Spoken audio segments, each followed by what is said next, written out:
नमस्कार सभी श्रोताओं और दर्शकों को। आज हमारे चैनल ऐतिहासिक यात्रा की यात्रा निकलकर पहुंच गई है प्राचीन भारत के प्रमुख वैज्ञानिकों पे। पहले वैज्ञानिक हैं हमारे आर्यभट्ट। 476 से 550 प्राचीन भारत के एक महान ज्योतिषविद और गणितज्ञ। इन्होंने आर्यभट्टीय ग्रंथ की रचना की। इसी ग्रंथ में इन्होंने अपने जन्म स्थान कुसुमपुरा, जो दक्षिण में था, के बारे में वर्णन किया है। ये सब सिद्ध हो चुका है। भारत के इतिहास में जिसे गुप्त काल या स्वर्ण काल के नाम से जाना जाता है, उस समय मगध स्थित नालंदा विश्वविद्यालय ज्ञानदान का प्रमुख और प्रसिद्ध केंद्र था। एक प्राचीन श्लोक के अनुसार आर्यभट्ट नालंदा विश्वविद्यालय के कुलपति भी रहे। इन्होंने गणित में आर्किमिडीज से भी अधिक सटीक और सही सुनिश्चित किया। इन्होंने ही सर्वप्रथम ये घोषित किया कि पृथ्वी अपनी धुरी पर घूमती है। कोपरनिकस 1473 से 1543 ने कहा कि पृथ्वी अंतरिक्ष का केंद्र बिंदु नहीं है, लेकिन हजारों साल पहले आर्यभट्ट ने ये साबित कर दिया था, बता दिया था।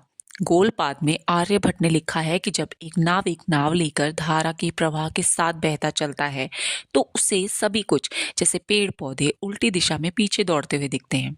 इसी प्रकार पृथ्वी अपनी धुरी पर घूमती है तो स्थिर नक्षत्र, तारे, सभी कुछ उल्टी दिशा में उसे भी चलते हुए दिखाई देते हैं। जबकि नाव पानी में तैर रही है, पेड़ पौधे, पर्वत अपनी जगह पर स्थिर हैं।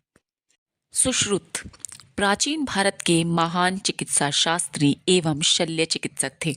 वे आयुर्वेद के महान ग्रंथ सुश्रुत संहिता के प्रणेता हैं।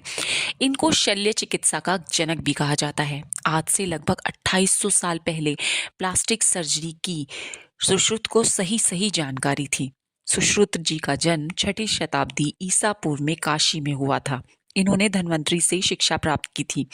सुश्रुत संहिता में सुश्रुत को विश्वामित्र का पुत्र भी कहा है। सुश्रुत संहिता में शल्य चिकित्सा के विभिन्न पहलुओं को विस्तार से समझाया गया है।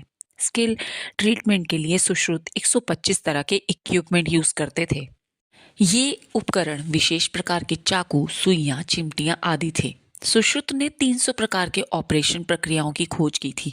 सुश्रुत संहिता में मोतियाबिंद के ऑपरेशन के बारे में विस्तार से बताया गया है। सुश्रुत को टूटी हड्डियों का पता लगाने और उनको जोड़ने में निपुणता हासिल थी।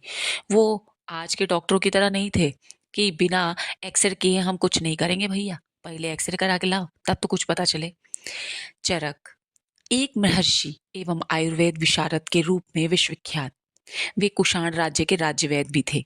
इनके द्वारा रचित चरक संहिता बहुत ही महत्वपूर्ण किताब है। चरक संहिता एक आयुर्वेदिक ग्रंथ है।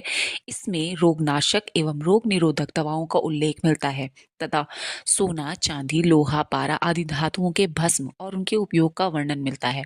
300 से 200 ईसा पूर्व लगभग आयुर्वेद के आचार्य महर्षि चरक की शिक्षा तक्षशिला में हुई। इनका रचा हुआ ग्रंथ चरक संहिता भारतीय औषधि विज्ञान के मूल प्रवर्तकों में माना जाता है। कुछ लोग इन्हें कनिष्क का राजवैद भी मानते हैं, परंतु कुछ लोग इन्हें बौद्ध काल से भी पहले का मानते हैं। 8वीं शताब्दी में इस ग्रंथ का अनुवाद अरबी में हुआ और ये शास्त्र पश्चिमी देशों तक पहुंचा। अब बात करें इनके निजी जीवन की, तो इनका जन्म 3rd BCE में कश्मीर में हुआ था। धन्यवाद। यदि आपको मेरा ये चैनल अच्छा लगे और मेरा प्रयास पसंद आए तो कृपया मेरे चैनल को लाइक, शेयर और कमेंट करें। मेरे चैनल को सब्सक्राइब ज़रूर करें।